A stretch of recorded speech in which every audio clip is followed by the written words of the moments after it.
Olá, ferrinhos! Bem-vindos a mais um episódio do podcast Damas de Ferro. Meu nome é Gustavo Querino e não há nada mais indigno do que não ter um lar para chamar de seu. Hoje, mais uma vez, eu tenho ao meu lado a presença de Gabriel Barros. Tudo bem, Gabriel? Tudo bem. E aí, ferrenhos, como vocês estão? Eu tenho a impressão de que o Brasil é um save de SimCity que deu errado. Só poderia ser nerd pra estar no Damas mesmo, viu? E hoje também contamos com a presença da magnífica Daniela Slobotkov. Quanto tempo, hein, Dani? Já tinha sido expulsa? E aí, ferrenhos? E aí, Gu? Como é que vocês estão? Nossa, fazia tempo que eu não vinha, né? Tinham me censurado, não quero falar nada, tá? Eu tinha sofrido censura pelo Damas de Ferro. Mas o que eu tenho aqui pra falar pra vocês é... Enquanto vocês só olham da esquerda pra direita, o Estado ele te esmaga de cima pra baixo. Fortíssimo. Lacrou, mana. Obrigada. Me esforcei. Mas não sei se vai ser suficiente pra você ficar fixa aqui não, viu, Dani? Eu acho que o Gabriel já tá tomando seu lugar. Não, por favor. Eu quero Dani Não, fixa, tá? O Gabriel tá vindo aqui querendo tomar o meu lugar como mulher no podcast. E a cota feminina, como é que fica? Não, já tem muitas mulheres. Já tem no nome, né? Dama já implica mulher, então logo não precisa mais da cota feminina. A minoria aqui sou eu, então... Só porque você é do Pará? Não. Do norte. E sou homem no meio das mulheres. Eu e o Gustavo aqui estamos representando as minorias. É por isso que eu gosto do Damas, né? Aqui nós homens somos minorias. Então, finalmente, vou conseguir pegar meu lugar de fala. Além de nordestino. Mas hoje é um dia especial porque hoje é dia de cinema. Mas não cinema convencional. O Cine Damas será hoje sobre o último documentário produzido pelo Students for Liberty Brasil, Título de Dignidade. Um documentário muito importante que fala sobre como o governo é o inimigo número 1 dos pobres brasileiros e como o Estado é o grande responsável pela criação das favelas. Então, se você se interessou por esse tema muito importante, siga nos escutando após os recados iniciais.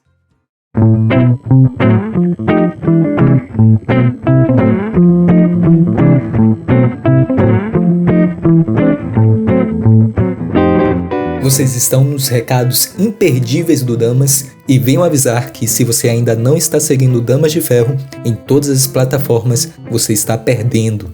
Estamos no Instagram, Facebook, LinkedIn, YouTube, em todos os agregadores de podcasts imagináveis e agora estamos também na Interweb.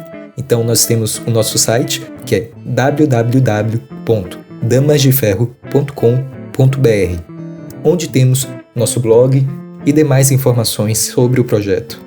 Então, dá uma passadinha por lá para aproveitar todo o nosso conteúdo. Também temos reuniões mensais sobre autoras defensoras da liberdade, então se você quiser participar, entre em nosso site e se junte ao nosso clube de leitura coletiva. Ademais, bom podcast e até mais!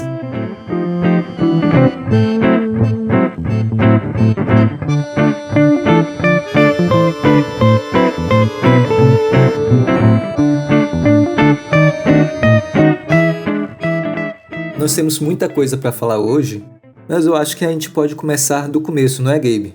Eu acho que é importante, né? Mas se você quiser começar do final, livre escolha, a gente tá aqui no meio de um clube liberal, então a escolha é sua. Aparentemente somos livres aqui. Vamos começar pelo começo, como diz Gustavo, e uma coisa que eu acho interessante de pontuar é que antes do documentário, quando ele estava sendo elaborado e tudo mais, até o primeiro projeto dele ao ser elaborado, o título era O Estado contra os Pobres, e não Título de Dignidade. E eu acho isso interessante. Eles acabaram optando por alterar por questão do que é tratado no documentário mesmo em si, que são em 3 partes. Estão tudo disponível no YouTube, que o Gustavo provavelmente vai linkar aqui no o link.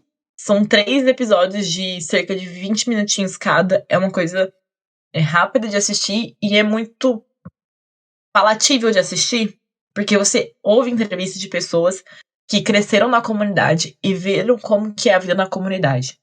E esse primeiro nome, o Estado contra os Pobres, ele veio por conta que o maior dificultor na vida dos pobres, nas comunidades, é o próprio Estado.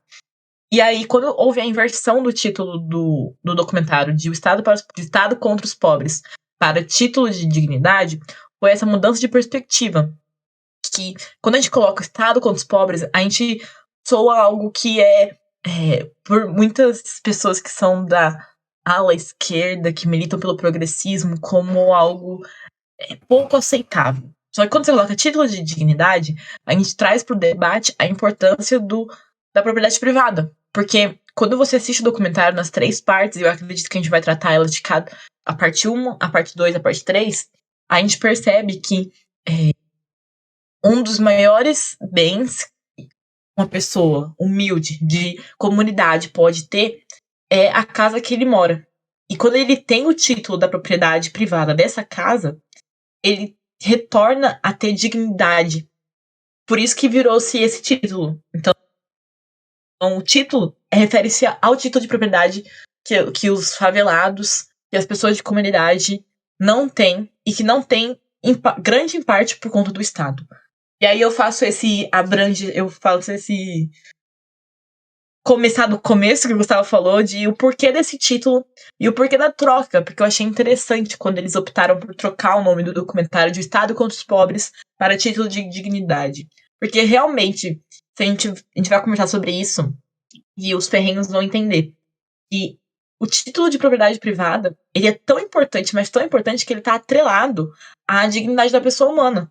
E é isso que o documentário mostra. Que quando você dá essa propriedade privada para as pessoas, você restaura e coloca ela como pessoa dentro da sociedade que a gente vive.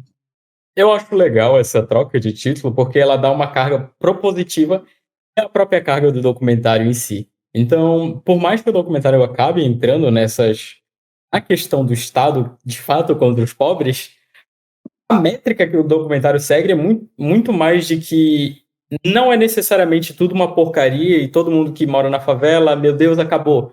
Isso, inclusive, é muito legal que eles mostram a comparação que tem na, digamos assim, arquitetura da favela com várias cidades europeias. E você vê que a questão aqui não é necessariamente como digamos assim, essas moradias se desenvolveram, mas é muito mais uma questão de que tantos impasses para essas pessoas que é até um milagre que tenha, assim, de certo modo, entre muitas aspas, moradias funcionais lá. E que dá para ver que é basicamente aquela questão do empenho individual, que o título Estado contra os pobres ele encaixa, mas eu acho que título de dignidade ele encaixa muito melhor. Eu acho muito legal que eles tiveram essa ideia de trocar o título e que eles abrangem isso de uma forma assim bem... O documentário não tem aquela carga de documentário que eu não consigo ver nada sobre o Brasil, porque eu sempre fico com vontade de chorar, é sempre muito triste. A carga desse documentário é diferente, é muito mais uma vibe positiva para mostrar, olha, essas pessoas aqui têm capacidade de se desenvolver e solucionar os próprios problemas. Só que a gente gosta de atrapalhar elas, né? A gente não, o Estado, eu não sou político. Então, eu acho que é muito legal a gente pensar sobre esse tipo de coisa, que esse tipo de obra faz falta pra gente, da gente ter um pouco de esperança, sabe? Não é só um negócio que faz a gente ficar triste falando, ó, a situação do Brasil é horrível e é isso. Exatamente. Isso faz todo sentido. Agora, antes de começar realmente a entrar no assunto, é muito importante nós sabermos que o documentário é dividido em 3 partes. Primeiro, como as favelas surgiram. Segundo, a favela pode vencer. E, por último, preparando um Brasil diferente. E cada um desses vai adentrar em um tema específico. Por exemplo, como as favelas surgiram é basicamente uma introdução ao tema sobre como as favelas, as origens da favela e como elas se tornaram o que são hoje. No segundo tema, a gente vai falar sobre quais são as alternativas e as soluções que já estão sendo implantadas e os problemas também que estão sendo enfrentados pela população das comunidades. E por último, é relacionado ao futuro e como é que nós podemos nos prostar e estar agindo para ajudar aquelas pessoas e nos tornar parte da solução também. Antes de começar a primeira parte, eu acho muito importante a gente definir o que é favela. Porque que às vezes a gente está falando aqui, mas está falando de um lugar distanciado. Porque, assim, eu nasci em comunidade, mas nem sempre todo mundo que está ouvindo aqui tem essa experiência. Bem, segundo o documentário, a favela, ela não é um bicho qualquer. Tecnicamente, é colocado que favela é um conjunto de habitações populares construídas de forma precária e, em sua maioria, sem estrutura adequada. Elas são localizadas em áreas ocupadas de forma irregular e, geralmente, nas encostas do morro, construções improvisadas de madeira e alvenaria, sem projeto arquitetônico ou urbano, resultando em uma área densamente povoada. Tem várias definições, mostram vários moradores contando as suas próprias definições do que é favela, do que é lar, mas basicamente é o lugar onde eles estão vivendo, é o lugar onde eles constroem sua própria comunidade social e tudo relacionado a também quem eles são. Eu acho importante pontuar também que os moradores da favela, eles geralmente não têm acesso à infraestrutura básica. Então, rede de abastecimento de água potável, sistema de coleta, tratamento de esgoto, até mesmo energia elétrica, por muitas vezes que para pessoas como nós, que vivemos de classe média, a gente não imagina como que é viver num lugar que é esgoto a céu aberto. Quando a gente estava no processo de divulgação desse documentário, eu tive a oportunidade de participar de uma exibição desse documentário numa favela daqui de São Paulo, junto com o Vinícius Albano, que é o associado de eventos daqui do SFL-B. E a gente fez essa visita nessa comunidade. E é um retrato de pobreza e desigualdade social que é possível visualizar. E você nota que é o resultado de uma série de problemas relacionados ao acesso às terras e ao desrespeito ao direito de propriedade que a gente tem aqui no Brasil.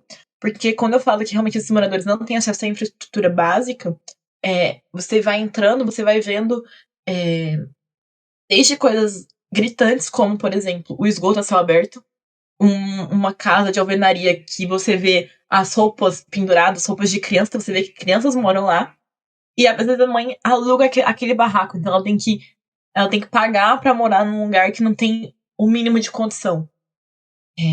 E também até as coisas que a gente não para pra pensar, mas que é muito real, por eles não ter acesso à terra, à propriedade, muitas das favelas, elas são guiadas para você poder se localizar, não, a casa da Maria, da Dona Maria, é na esquina da padaria do Seu João, porque eles não têm numeração. Porque como foi um amontoado, como o Gu disse aqui antes, construído de forma irregular, a margem de morro, córrego, eles não têm o que a gente vê de, onde você mora? Eu moro na rua X, no número 72, eles não têm isso, porque eles não têm essa regularização. E aí eu só queria pontuar isso, que eu acho interessante. E no documentário é tratado de como que surgiu a favela, no sentido histórico mesmo. Então eles trazem historiadores, eles trazem cientistas políticos, e eles falam de uma maneira um pouco mais precisa. E aí se a gente for trazer aqui o conceito de o que é favela, a gente vai estar dando spoiler do próprio documentário. Se a gente for fazer uma análise dando spoiler aí, a gente pode entrar nisso. Mas isso que você falou da questão dos historiadores é um negócio que é muito importante da gente entender. Porque não é como se isso fosse um acidente. São locais no Brasil em que você tem basicamente um nível praticamente de subsistência, em muitos casos é de subsistência mesmo. É como se as pessoas estivessem vivendo em passos atrás do tempo, sabe? Sem acesso a, muitas vezes, questões básicas de infraestrutura, de como você já falou, de saneamento básico, e às vezes de questões que a gente não consegue imaginar. E que basicamente está lá. E a gente finge que é normal ter isso. Então, essa perspectiva histórica da gente ter, de que as favelas elas não são um acidente, elas são coisas que meio que seriam facilmente previsíveis de você ver, dadas as circunstâncias. É impressionante que a gente tenha chegado num ponto onde, por exemplo, a paisagem do Rio de Janeiro ela é mesclada entre as casas que a gente pode chamar de regulares, de terreno normal, digamos assim, e as favelas. Não tem como você separar uma coisa da outra, e é gritante justamente a questão da desigualdade. E assim, não no sentido abstrato ou no sentido de que você vai pegar num livro. É no sentido literal, de você olha e tem um lado, um prédio. É aquela famosa foto que tem em todos os livros de geografia. Você tem um lado, você tem um prédio super rico, com piscinas, e do outro você tem um monte de casa de madeira. Às vezes as casas mal têm tijolo e que não tem nem saneamento básico. Então é um negócio que você fica assim, complexo de olhar, porque isso não foi um acidente. É um negócio que aconteceu do nada. Não é algo que a gente possa falar, nossa, do nada surgiu uma favela aqui. Não, é um negócio que foi sendo ignorado por anos e anos e anos e anos e anos, governo após governo após governo, e como a Dani falou no início, apesar de que eu odeio citar ela, mas ela fez uma boa citação, de que não importa se é esquerda ou direita, a gente teve vários tipos de governo ao longo desses anos, nenhum resolveu esse problema e nem sequer chegou perto. A gente até pode, bom, entrando no segundo capítulo, se a gente for falar um pouco de, talvez, como teve alguma ajuda, mas assim, não é um negócio que é só normal. Acho que esse é o ponto mais importante da gente pontuar. As favelas não são algo que a gente deveria olhar e falar, ah, isso é normal, pessoas vivendo sem saneamento básico. Não, acontece, normal. Não, não é. É um negócio que a gente fica assim, acha absurdo. É muito absurdo que isso exista e seja assim, tão estruturado já no nosso país. Exatamente. Agora, mas não é possível que eu não vou poder dar um spoiler pra ninguém. É só a origem histórica das favelas, da introdução. Será que eu posso, produção? Será que eu posso? Não ouvi isso, Berreio. Passa pra frente, que isso é spoiler.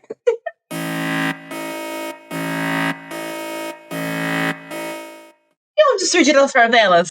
De forma resumida, a origem das favelas se dá muito anteriormente de sua própria construção. Na verdade, ela tem origem primeiro naquela grande divisão de terras em que, diferente dos outros lugares, Europa, etc., em que a propriedade se dava pelo uso capião, mais conhecido, né, que você vai trabalhar na terra e assim ela vai se tornar sua propriedade, você vai pegar, reconhecer com um contrato, um documento de que aquela é sua terra.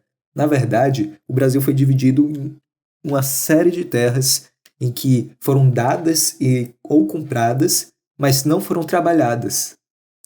E assim criou um grande problema, uma grande desigualdade.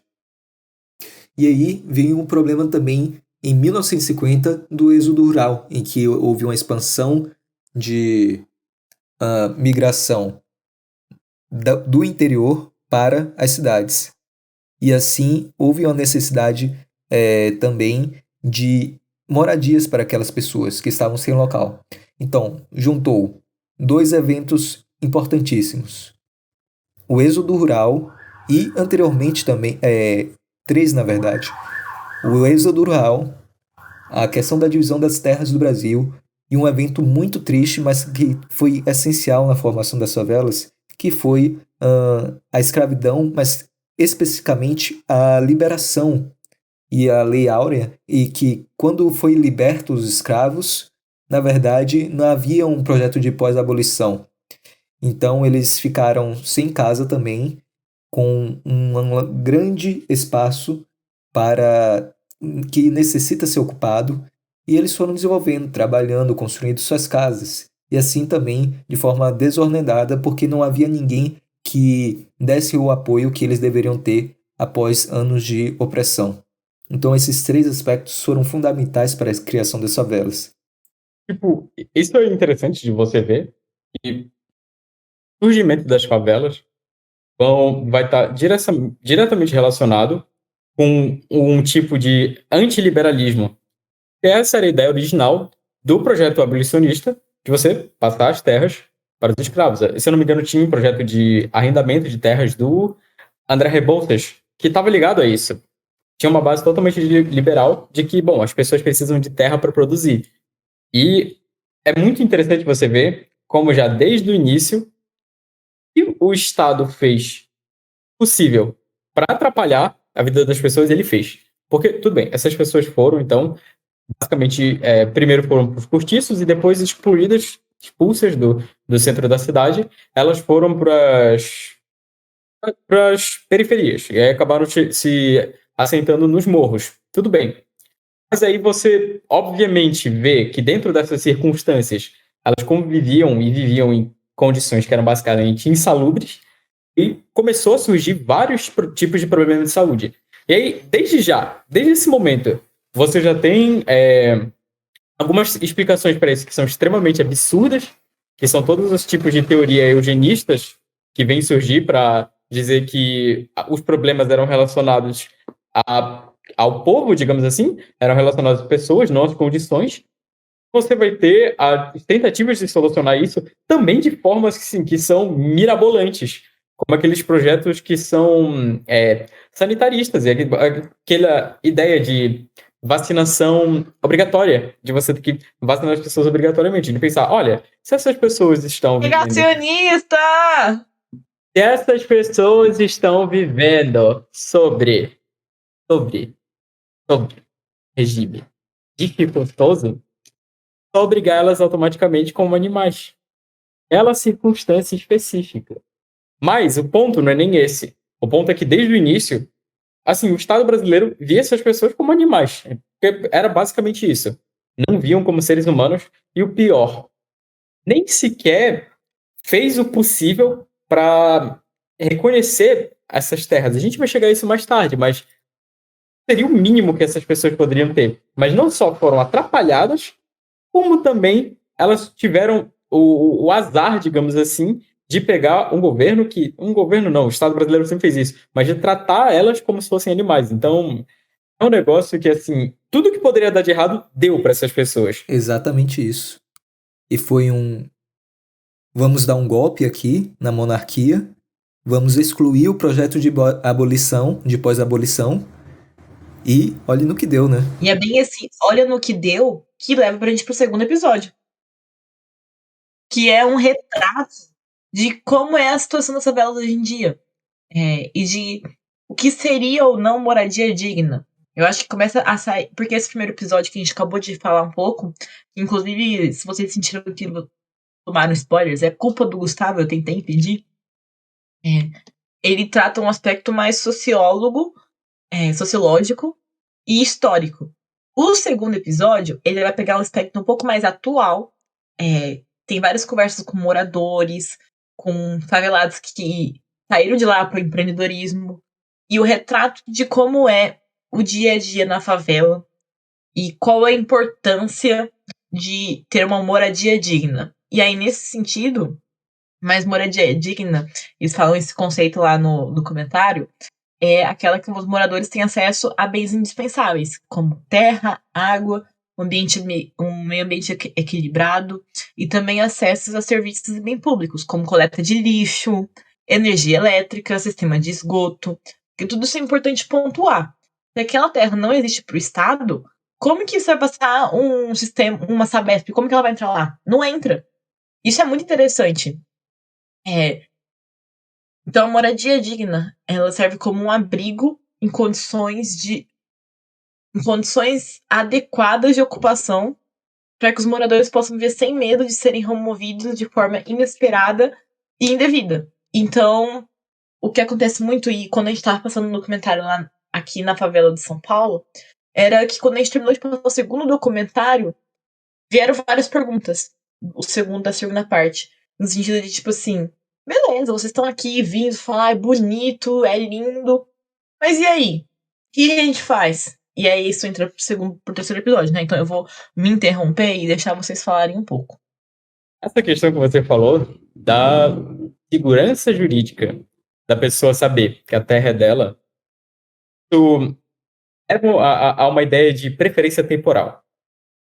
Realmente, se você tem uma terra, você não sabe se você vai ter ela amanhã, qual intenção e qual incentivo você vai ter de investir nisso e produzir em cima disso. Isso é algo que até o documentário apresenta assim, 2 linhas, que ele vai apresentar um campo de ação individual das pessoas, de contornar os problemas, mas sempre volta para esse ponto. A pessoa que ela tem uma propriedade e é dela, mas não é dela, entre muitas aspas, porque ela não sabe o que vai acontecer no dia seguinte, ela não tem incentivo a fazer as coisas acontecerem dentro daquela propriedade. Então, isso diminui os níveis de investimento que podem vir tanto de dentro quanto de fora, qualquer tipo de poupança que poderia acontecer, qualquer tipo de planejamento a longo prazo. Porque a pessoa não tem como planejar algo que ela não tem como contar. E essa é a realidade dessas pessoas. Elas não têm como contar com o fato delas estarem num lugar que é delas. Isso daí vai criar um problema muito grande e você não tem como solucionar sem reconhecer as terras, as propriedades dessas pessoas. Porque vai ser todo dia a pessoa pensando no dia, bom, pensando no hoje. E não dá para a pessoa pensar no amanhã se ela não tem o hoje garantido.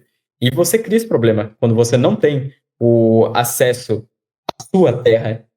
Então, qual o incentivo que isso gera? Você gera um incentivo de baixíssima preferência temporal. Que a pessoa não vai ter como poupar, não vai ter como esperar, digamos assim. Porque ela não tem essa opção. Então, você tira a opção da pessoa desenvolver aquilo que é dela e desenvolver a região. Apesar de que, enfim, o documentário também mostra o outro lado das pessoas que tentam contornar esses problemas no meio da iniciativa individual. É exatamente isso. E é por isso que nós estamos no segundo tópico, a segunda parte do documentário, que é justamente a favela pode vencer? E é nessa pergunta que, na verdade, eles mostram diversas iniciativas que estão tentando dar essa dignidade, dar essa chance das pessoas que estão morando na favela vencer. E um grande exemplo disso foram as associações de moradores, que por meio de algumas ações judiciais tentam conseguir e dar o título de propriedade para aquelas pessoas que já estão há bastante tempo em um local, que já tem essa... Todo mundo já conhece seu entorno na região, tem um comércio, uma casa, e eles só necessitam daquilo para tentar mudar de vida, conseguir um empréstimo, um investimento e mudar realmente todo o seu escopo, toda a sua comunidade, junto com uma ação individual. Vou fazer um comentário que no documentário é bem ressaltada essa questão da associação de moradores, que a associação de moradores tem um papel de conscientização dos beneficiários da possível regularização fundiária, que é o que a gente vai falar agora no episódio 3, porque eles ativam o diálogo entre as pessoas que querem ajudar na regularização e os beneficiários. Porque o que acontece? É uma coisa também que é muito visível quando eu tava lá na favela. Os moradores já estão lá e já foram enganados várias vezes. Por pessoas, por políticos que chegaram lá com palavras vazias e não fizeram nada. Então eles têm uma desconfiança muito grande dessa ajuda que o Brasil Empreende oferece, que o documentário busca proporcionar, porque eles estão desconfiados, e é uma desconfiança totalmente justificada. Teve uma moradora que falou assim: eu moro aqui há 14 anos, e há 14 anos eu ouço pessoas falando que vão ajudar a gente a regularizar nossas terras. Então, assim, me desculpa de vir aqui e perguntar como, quando e qual que é o motivo. Porque essa desconfiança, ela habita muito nessas comunidades. Já tem pessoas vulneráveis, já tem pessoas que têm uma condição de vulnerabilidade socioeconômica, que vários políticos, ao longo de todos esses anos, aproveitaram para poder se eleger, pegarem seu pedaço no Estado e continuarem a oprimir as pessoas, a oprimir os pobres. Só esse ponto, que daí a gente vai entrar no terceiro episódio, que é essa discussão. A gente vai falar um pouquinho sobre ela agora. Obrigado, Dani.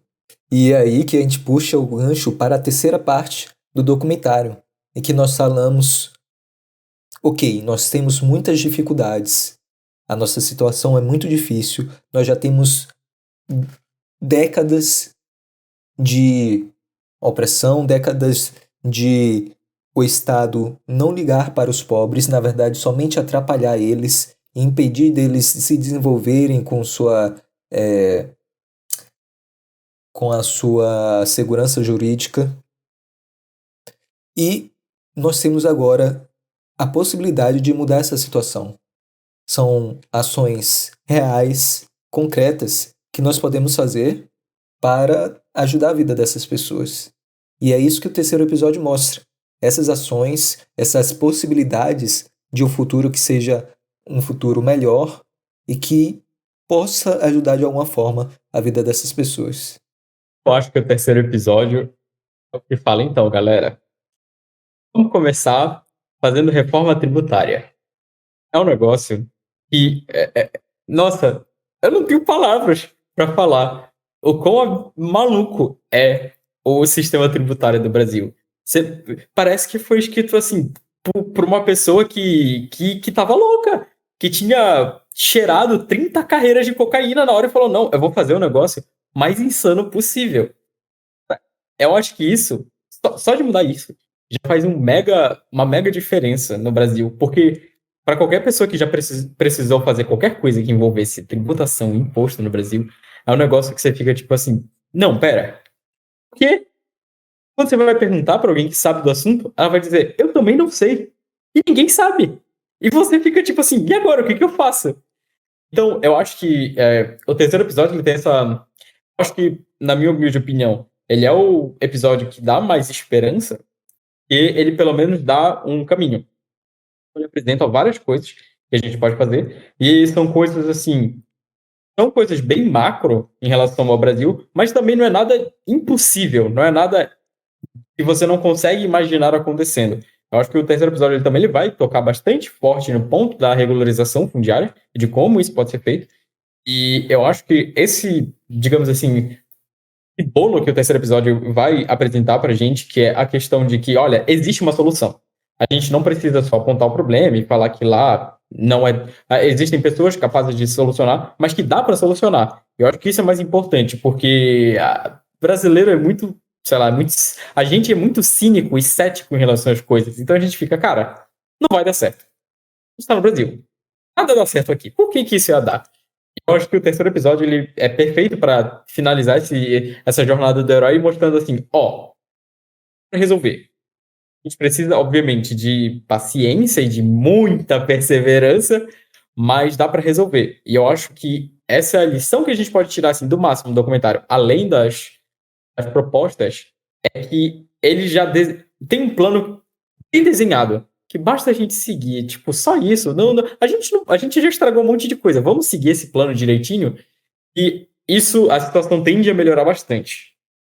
Mas tem muita coisa de advogado. Eu vou deixar a Dani falar, porque felizmente eu não falo essa língua. É isso que eu ia falar. O documentário, ele é uma pincelada bem forte no sentido de regularização fundiária urbana. Como isso pode ser uma das soluções mais eficazes a curto prazo para poder conseguir dar essa dignidade para os moradores de favela. Para poder falar disso, é importante explicar um pouquinho o que seria essa regularização fundiária urbana, ou REURB, entre os arquitetos, entre os juristas e engenheiros do assunto, que chamamos de REURB. Por quê? Porque é mais simples falar REURB do que regularização fundiária urbana. Então, o que seria REURB? É um conjunto de ações jurídicas, urbanísticas, ambientais e sociais que tem o objetivo de regularizar bairros chamados de núcleos urbanos informais, as famosas favelas. A maioria dos ocupantes desses núcleos urbanos informais, que são as favelas, eles não têm a escritura ou documentos que comprovem o direito no imóvel que eles vivem. Então, eles moram lá, eles têm a posse, que é o que a gente chama de direito, que é uma coisa que você tá na minha posse. Esse celular que eu estou segurando agora está em minha posse. Mas o que comprova que esse celular é minha propriedade? A minha nota fiscal, por exemplo. Com questões de imóveis é um pouco mais complicado. Eu posso morar numa casa há 20 anos e não ter uma escritura dela. E a escritura é o que demonstra que eu tenho a propriedade. Então, muitos moradores, eles têm a posse, moram naqueles terrenos, porque como a gente falou lá do documentário 1, eles começaram a ocupar os morros porque eles não tinham onde morar. Teve aquelas medidas sanitárias que afastou a população pobre, negros, escravos, para os morros, e eles começaram a ocupar terras de ninguém. E fizeram lá e tem a posse, mas não tem a propriedade. Então, regularizar um imóvel significa tirar ele da ilegalidade ou da irregularidade para poder promover uma moradia digna. E pode ser feito o REURB através de regularização da prefeitura e no cartório, através de uma regularização dominal dos terrenos. E também, dentro desse escopo do que eles podem fazer, essas ações acabam protegendo o meio ambiente, diminuindo os impactos provocados pelas ocupações irregulares, porque é o que a gente vê muito que acontece de desabamento de morros e tudo mais, é devido a não tem medidas urbanísticas, porque a gente tem que pensar que o REURB é um conjunto, não é só ações jurídicas, então não é só esses termos técnicos que eu usei, como posse, propriedade, bibibi, popopó, termo técnico jurídico, não é só isso. A gente também avalia as questões urbanísticas e ambientais sociais, para poder conseguir fazer essa questão do meio ambiente, evitar deslize e tudo mais, e também fazer uma mediação de conflitos e um apoio socioeconômico aos beneficiários desta regularização.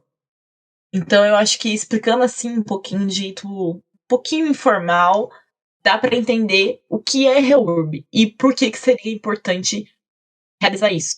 E aí o porquê seria importante é porque através de você ter a propriedade de um terreno, você consegue fazer outras medidas, como por exemplo, muitas pessoas que moram na favela não reformam casas porque não sabem se aquela casa vai ou não estar ali. Porque às vezes o Estado pode acordar num dia e falar, quero esse terreno pra mim.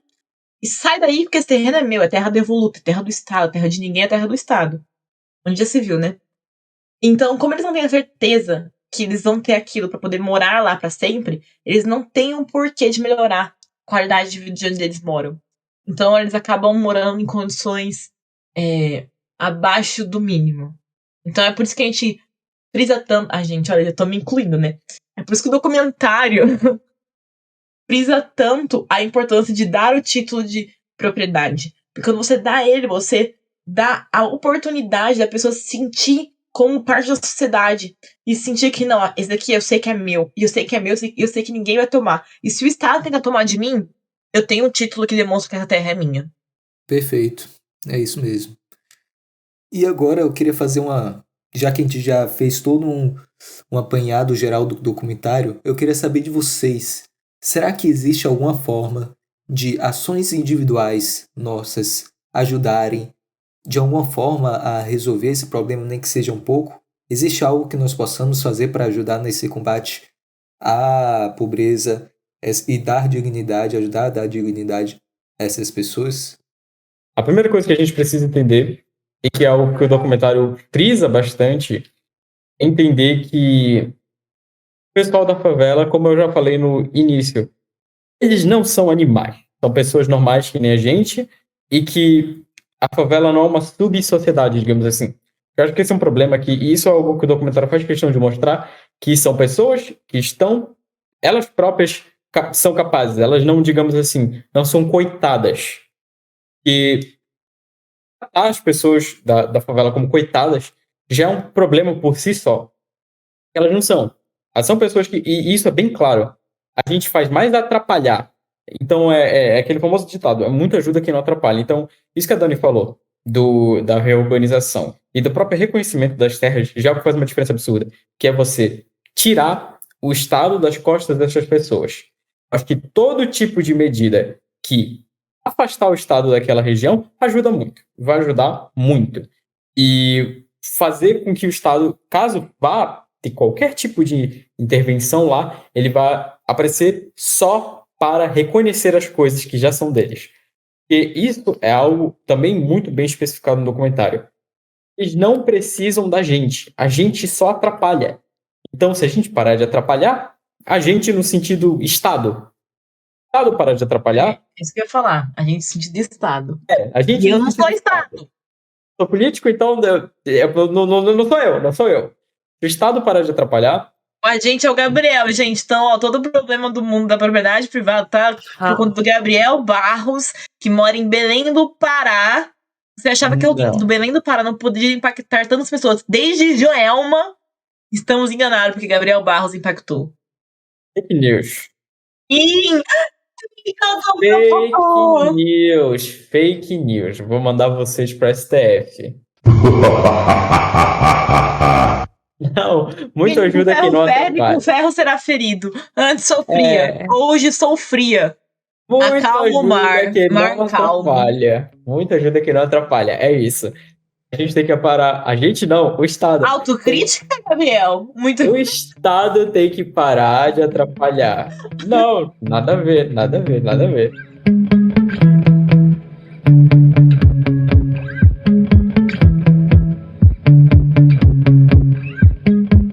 Daniele, só eu dei uma solução? Através de ações individuais e não através do Estado. E quando eu digo ações individuais, é tipo assim, ações individuais providas por indivíduos, mas realizadas de maneira Conjunta. Falando coletivo, eu achei um tremo. De maneira Isso, de maneira conjunta, era isso que eu queria falar, por isso que eu não queria falar coletiva. Então, ações individuais realizadas de maneira conjunta fazem a diferença muito mais do que uma ação unilateral e vindo de cima para baixo para desmagar igual o Estado.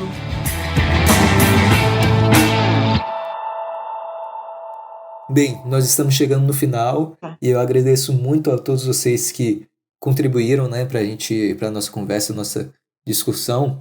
Mas antes de terminar, eu queria também pedir para vocês darem sugestões de leitura, de material, alguma coisa para complementar essa conversa e também para que quem tenha mais interesse sobre esse assunto possa estudar um pouquinho mais.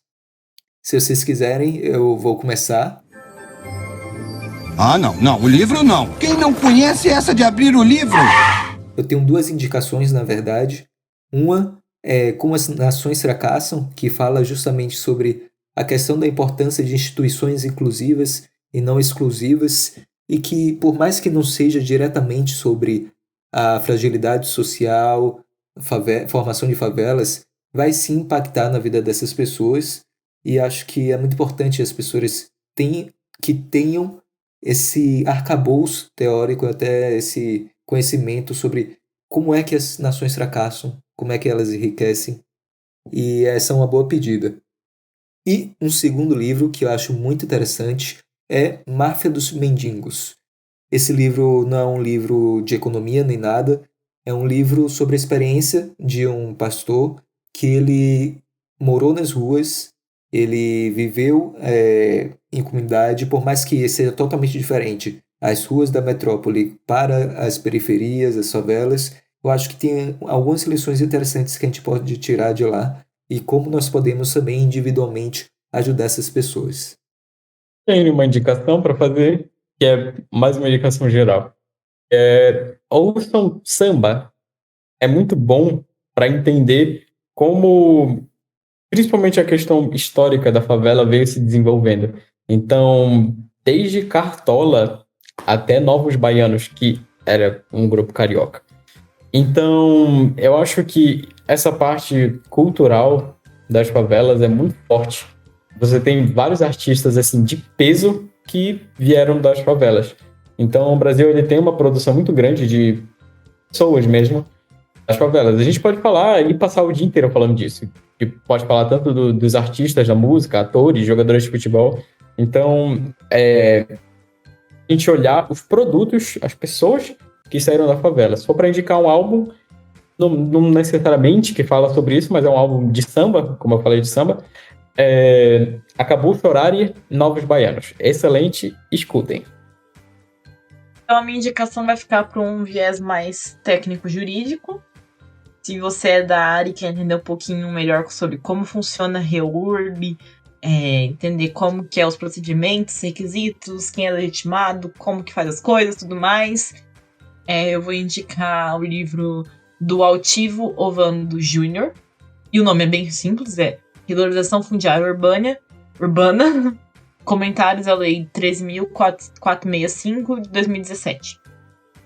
Ela pega cada artigo da lei e vai explicando, então você vai conseguir entender realmente como que você vai fazer o requerimento, quem que é o órgão competente, enfim. É uma dica um pouco mais técnica, jurídica, mas eu acho que vale a pena aqui por tudo que a gente falou, pelo que o documentário fala. É isso.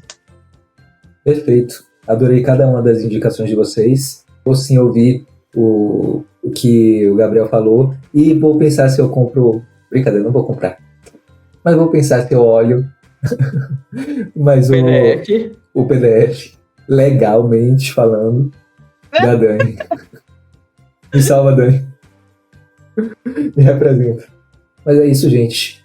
Espero que vocês, depois de assistir esse episódio, se animem para assistir também o documentário, porque está muito bom. E é claro que mande suas impressões do que vocês acharam pra gente. É isso. Últimas palavras? Se você não quiser assistir documentário, este podcast é conteúdo suficiente para entender sobre regularização fundiária. Eu acho que o podcast foi melhor que o documentário, mas assim, é só a minha opinião. Cortado. Obrigado. Deu uma de gente. Alexandre de Moraes, censurado. Figurinha. Vigiar e punir é gostoso demais. É isso. É isso, gente. Tá bom? Tchau. Tchau, ferrenhos! Tchau, gente. E até mais.